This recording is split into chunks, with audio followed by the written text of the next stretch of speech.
out there and tell somebody about Jesus. How's everybody doing today? Come on, somebody. Nothing's sticking anymore. Well, can't work in my office today. It's flooded. Man, there's just a good vibe happening today.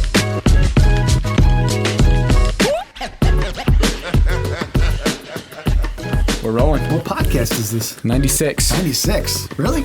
Yeah. Wow. Podcast 96, everybody. Welcome to Podcast 96. We got the one and only Pastor Paul with us. Pastor Paul, now we got to let people in a little bit because what time is it? It's 10:18. It's 10:18 Friday night? Yes.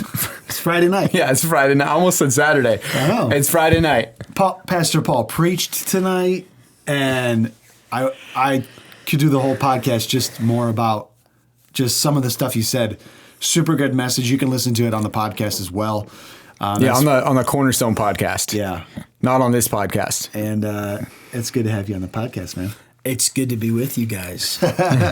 Now, I've put together a bunch of questions. Okay. And I haven't told them to you. Okay. But I sent them to Pastor Aaron. Yep. And he liked them. Oh, yeah, they're great. I did have one question that I wanted to ask Pastor Paul that's not on your list. That's fine. Because I know you guys went to college together. Yes, sir. And I know Pastor Luke really well now, but Pastor Luke is, I think you're 14 years older than me. Am I? Because you're going to be 40 this year, right? I mean, I don't mean to broadcast your age to our massive audience, but yeah. So like he's 14 years older than me, so I don't really have any recollection of Pastor Luke before he came on staff here. Even though we were at the church together, I was a wee young lad. And so what was Pastor Lucas like in college? Because I never knew that Pastor Luke. Pastor Lucas in college was a goofball. He was funny, but he was serious too. I mean, he would make me laugh really hard by just like one comment in the middle of like a class but we were both in at ORU theology. There was a lot of banter between him and I and some of the others, but I think knowing him back then, seeing him today, he's the same guy he was back then, but probably a lot more responsible now. Yep. He's obviously a dad, he's a husband, he's a pastor, he's a leader, but he's still, the more you get to know him, the more you see like, oh, there's that little boy Luke inside that big grown man. Every guy has a 15-year-old boy humor on somewhere the inside of them. 100%. You got to unlock it. 100%. If you're in the right environment. If you're in the right environment, it all comes out. Oh, yeah. And, you know, when you're out at college and you got almost no responsibility except just getting good grades. Yeah. And nobody knows you. You can kind of say whatever you want, shock the world. Yeah. Christian shock. Yeah. Yeah. And I'm not out there cussing up a storm and saying dirty jokes, but dropping those you know what I'm saying? Yes, 100%. You're not allowed to say that, but you just did what we were all thinking it. Yes. I'm glad somebody said it. Oh yeah. That's kind of how I am naturally. Now my wife has calmed me down and helped me quite a bit. That's what they do. When you drive home at the end of the night and you're she'd say, you can't say that stuff. Yeah. And I'm like, well, I did. Yeah. And, that's just not appropriate. And I'm like, well, you don't understand. I've only been a pastor for a few years. I was who I was for 2020, however many years before all this. But anyway. Yeah. Yeah. 100%. Are you wasted or what? Dude, I'm getting tired. You're zoning. All right, then I'm going to hit you with some questions. Hit me. All right, now this is a good podcast. Oh, by the way, did you get I sent you the Spotify playlist? You sent me the Spotify playlist. All right, good. Now, where's my questions at, Aaron? There they are. All right. What's something Victory Church right now is doing that you're really proud of? Oh man. I was telling you earlier, we just invested a lot into our camp. And so we actually we built this huge man-made lake. And it's going to feel like a lot better than the lakes in Oklahoma. We were just laughing about how the lakes in Oklahoma can get really muddy, dirty, brown. But this one's going to be like, we already filled the water up with it. In fact, we had major favor with Army Corps of Engineers because our camp sits on 140 acres that we pay $1 a year to own. No, what?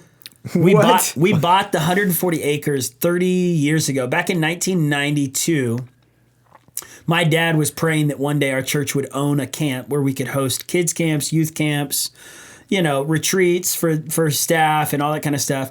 But he didn't want to spend a ton of money. And acres in Oklahoma are pretty cheap. But he was like, probably cheaper than most places. Yeah. But still, you're going to pay, even out in the country, you're going to pay probably anywhere from $2,000 to $4,000 an acre, or more now, obviously. But back then it would have been $2,000 to $4,000. Well, Army Corps of Engineers owns all this land around a lake that loses a ton of water. And they ended up talking to my dad back in the early 90s, and they were like, Billy Joe, we'll give you, for $1 a year, you sign a 60-year lease and then renew it in 60 years. Whoa. So we actually renewed it at year 30 just 2 years ago for another 60 years, so that way we're set. But we built all this stuff out there.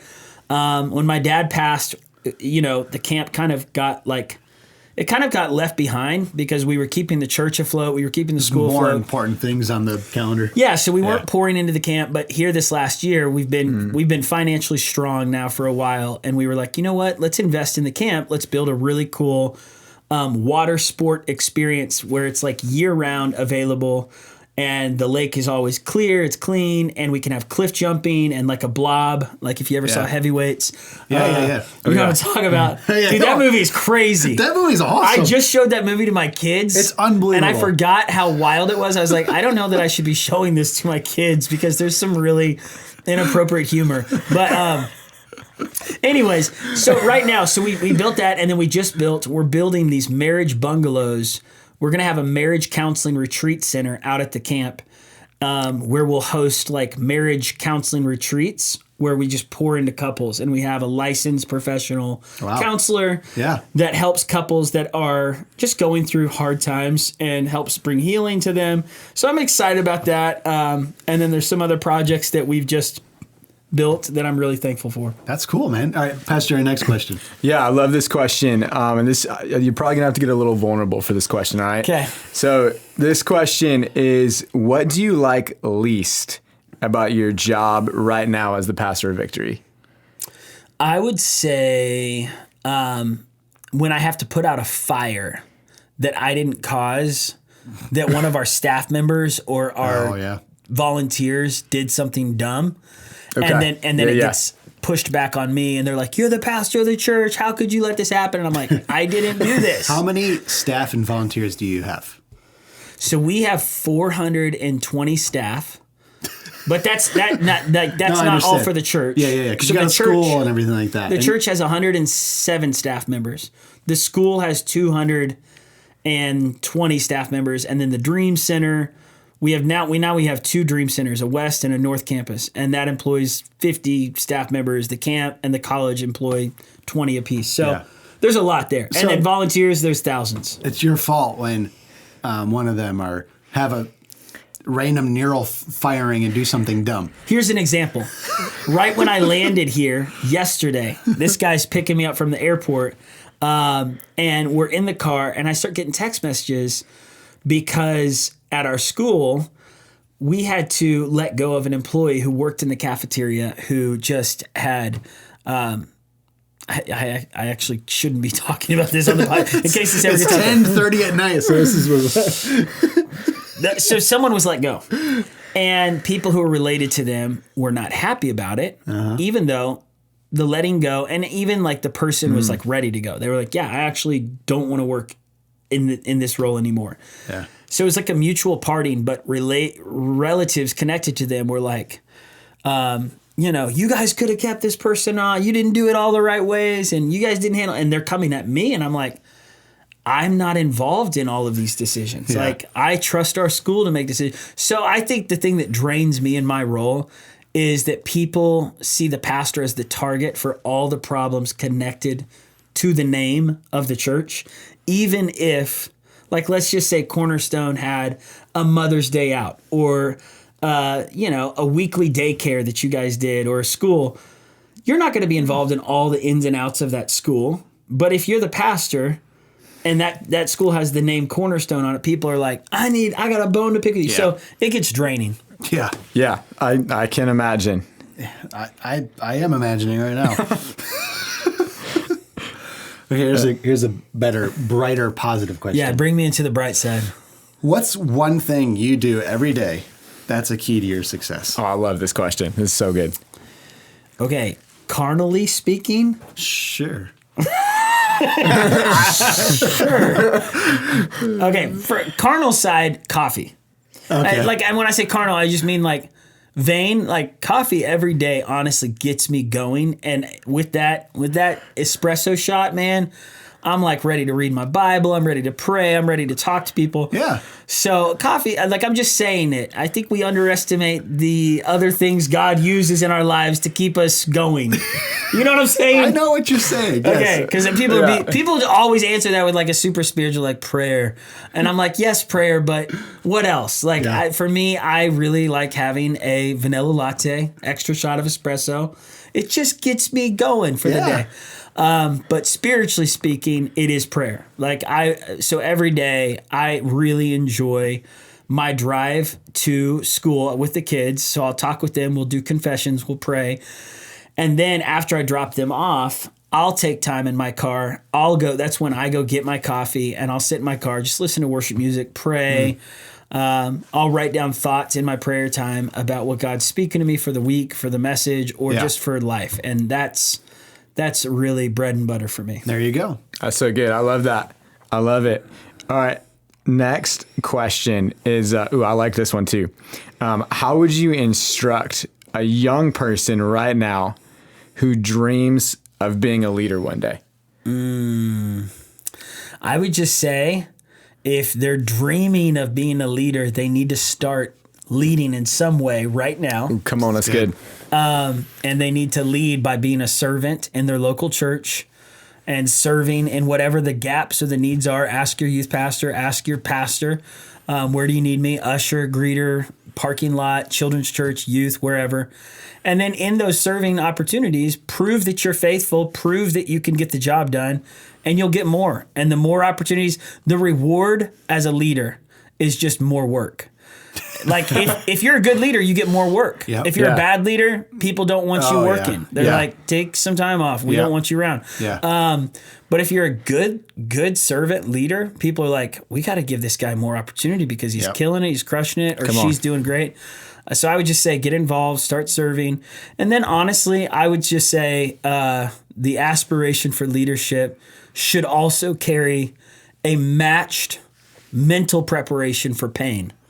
Because growing up as a kid who got involved very fast in leadership opportunities, the more I got involved in leading, the more I was opened up to disappointment, rejection, feeling overlooked, feeling at times like the people that were leading me maybe didn't treat me always the best. And then that caused me at times to just, maybe develop in a sidewards way that I had to come back to the center and go, hold on, the pain of leadership or the pain of serving to become a leader should crush me in a healthy way to surrender and not get bitter. Yeah. Because the sidewards growth is when you become cynical, bitter, and then you become the same kind of leader that mistreated you, mistreating the next person under you. And so it's a bad cycle. Yeah, I think just if you have an aspiration to be a leader, match it with a mental preparation of there's going to be a lot of emotional and probably spiritual and physical pain that's connected to this. And every time there's pain, carrying that perspective of God, use this to grow me. That's so good. Fantastic. And obviously, people, you should be applying a lot of this stuff. Yeah, so good. So you used to be Victory's young adult pastor. Yes, sir. Do you miss it? I do. I told my wife literally like 2 weeks. I actually told our church 2 weeks ago. I was like, some days I just want to go back where there was no responsibility except for leading young adults and setting up canoe trips and going to a roller coaster theme park in the summer and then going on a mission trip. It was just so much more easier. Like, so we don't really want to let the cat out of the bag, but being a young adults pastor is the best position you could ever have at a church. It is. It's the funnest, and it's like literally the easiest. That's why it's the best. It's still hard, but it's so easy compared to the rest of the jobs that are carried out across, especially being in this role I've been in for 10 years as senior pastor. I miss the days where I did not have to worry about raising money for my salary. That was the senior pastor's job. That's true. I didn't have to worry about raising support for even like the budget for our ministry. Of course, we did, but a lot of it was that stress was carried by the senior pastor and the executive pastor. Anything you brought in was like a cherry on the sundae. Yeah. And so, like, I don't know, man. Those days were so fun and so chill, but they were also good preparation years too. That is it. I knew you'd say that. The other young adults pastor over there, y'all just Come on, bro. apparently their job is better than mine. So Yeah. I guess so. I try to keep it a secret, but we'll let the cat out of the bag. All right. This next question is, as a leader, what's something that you're proud of that's not in this spotlight and you never really get to brag about it? I really loved this question too. I thought this was a great church world question. Yeah. Oh man. Honestly, like I'm really proud of the way that my wife and I do home life and family life. So brag on it a little bit. Okay. Yeah. I mean, like, we have invested a lot into our kids' experience of childhood by providing them with opportunities that we didn't have when we were kids. So an example would be, I grew up in the city, neighbors on all sides, and the front yard and backyard was good, but it wasn't a ton of room to run around. So one of the first things that I told myself when I married my wife was like, one day I want to move out to the country and I want to save up enough money to buy some property, live on some land where my kids can run for some acres and burn off energy and hunt for snakes and lizards and frogs and listen to coyotes at night and like just not be surrounded by the city busy vibes all the time. And so we've gotten there, and thankfully we own some property. We live in the country, and every night is like we're out there, we're looking at the stars. You don't hear all the city sounds. You're not surrounded by houses everywhere and buildings. So like for me, I am thankful. Proud is probably, I was taught as a kid, like we don't use the word pride, but I am very grateful for the life that we have built for our family to live on a nightly basis. And there's a lot of joy. Peace. Joy, peace, serenity. We have a pond, so we go fishing at least 3 times a week. And it's just so peaceful. So yeah. Praise the Lord. Come on. That sounds wonderful. So is it my turn next? Yeah, you're up. Okay. We're almost done. How would you say that you handle criticism internally? And you can give your pastor answer or you can give the real answer. Yes. Whatever you choose is fine with me. But how internally, all the thoughts, all the stuff that's going on when real criticism starts coming, how do you handle that internally? It's tough. I think I used to handle it really bad. Now I've gotten better at not reacting when the criticism comes. I'll be honest, I still react, but I don't react the way I used to react 10 years ago, 12 years ago. I used to really pursue that person who had criticism. It was almost like I made them my target to try to like please them, impress them, change their criticism. If you told me you didn't like my sermon, every week I would preach my sermon just for you. And okay. like that's how I used to kind of live, was like whoever the critic was, I had to win them over. Prove them wrong. I had to prove them wrong. I had to win them over. And then I would say in the last couple of years, I honestly think COVID did a healthy breaking on me. Wow. Because we experienced so much criticism when we decided to, do rooftop revivals, open up our church. We did those here too. You did those here. We ended up in New York Times, and this picture went viral of our church meeting with no masks 3 months after COVID. Yeah.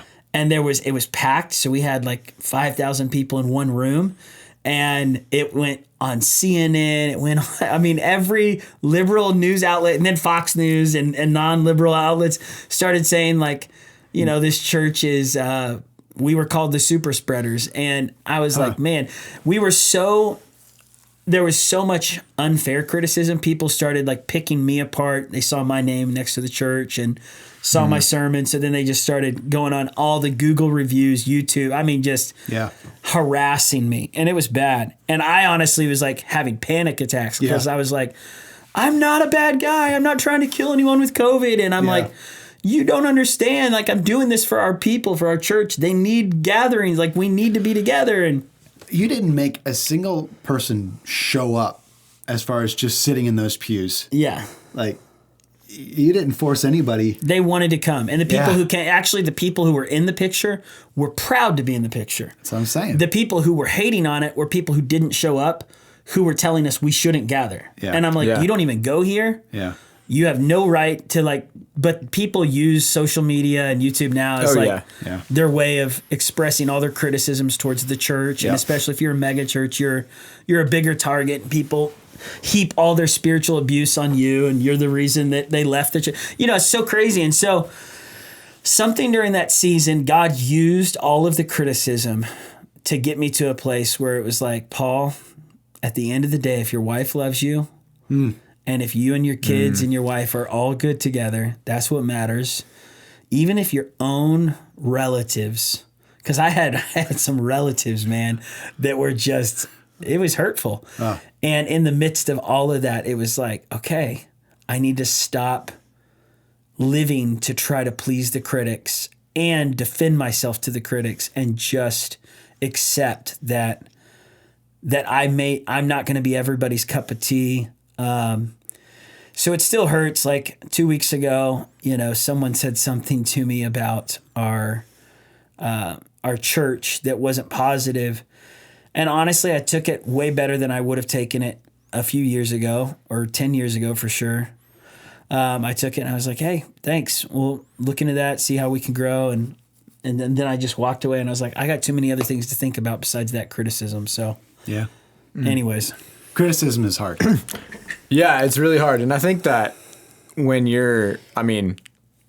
I have no experience in a church to this size and impact that Victory has, but even just like being in the spotlight, in the pulpit, preaching, you're going to get more criticism, no matter like me preaching to 50 teenagers on a Wednesday night. 100%. Like, I get criticism for that. So preaching to 5,000 in Tulsa, hey, there's got to be so much criticism that comes at you. But it's the same. Whether you're preaching to 50 or preaching to 5,000, all it takes is one person's negative word to silence everyone's positive words. I heard this story, Larry David, the guy who created Seinfeld. I heard this story that one day he went to a New York Yankees game, and 50,000 fans were screaming his name, like, Larry, Larry, we love Larry David. And like, he felt on top of the world. He's getting praised by 50,000 Yankees stadium fans, and his face is on the big LED screen, and people are saying, creator of Seinfeld is here tonight. And he said, I felt on top of the world. And then that night he was like, I was leaving the stadium, and he was like, I was getting into my super nice car. I forget what car he was driving. And he's like, as I'm getting into the car, a fan was driving past the back side of the stadium where they let celebrities park. And the fan saw him and said, "You suck, Larry David." Sorry if I said that on here, but he said that one critical voice silenced 50,000 screaming fans. Wow. And he called it critics math. He said critics math is that all it takes is one negative word to silence every positive word. No matter how many positive words you hear, one negative word can make all of it disappear, and you only focus on that. And he said he went through a depression for like the next couple of months because he couldn't shake that someone thought his work and his life and him was terrible. Wow.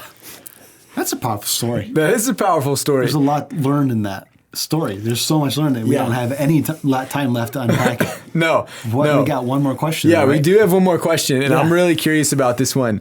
This question is, what would you say that every church needs to be doing right now? Yikes, man. I think every church needs to follow the Holy Spirit for what the Holy Spirit's speaking to their church.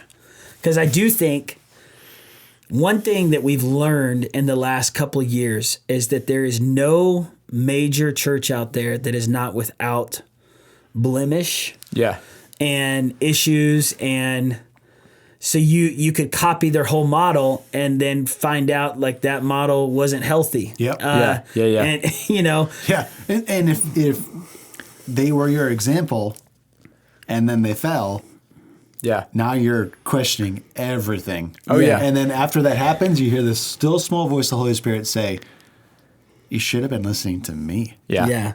And that's why I think, you know, we used to get inspired a lot by some ministries that honestly aren't even around, or they're definitely not on the same level of impact that they once were.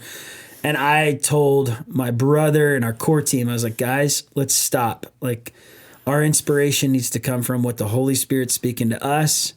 It's okay to hear a podcast or see something on YouTube or watch something and go, hey, that's really cool. Yeah. Or maybe that speaker should come to our church. But just don't copy and paste a lot of the strategy and plans, because what works for one ministry may not work for another ministry. And what looks like it's working from the outside may actually be toxic on the inside. You don't see it. Yeah, you don't see it on Instagram. And so that's why it's so important, like, stay true to your town, your calling, your lane, what God's called you to do, and then get inspired, you know, but don't try to copy and paste it, because it could end up being bad. Thanks for being with us. Thanks for having me, Paul. Now you got your own podcast, Yes. and you call it Paulcast. Yes. It used to be Learning to Lead, and I'm still learning to lead. But, you know, a year ago. You did it already, so you needed to upgrade your pod. You already learned to lead. Now No, I did not. No, a year ago. Listen, I was listening to some of the episodes on Learning to Lead, and I was like, these episodes aren't really all about leadership. They're about my family. They're about parenting. They're about life. They're about relationships. They're about behind the scenes being a pastor. And yes, there is leadership thoughts about it. But really, it was like I was interviewing a ton of leaders.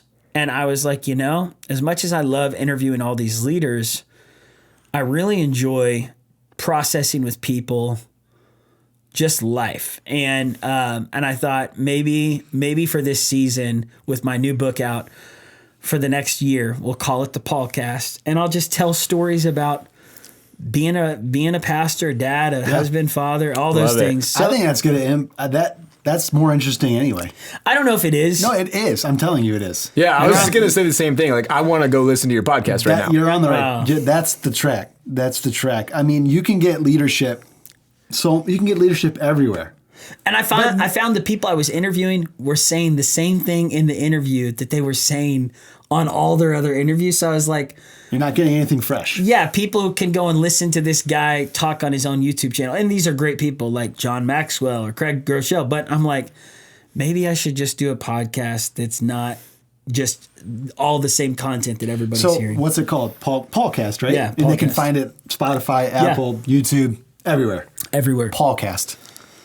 Ours is just called Youth and Young Adults Podcast.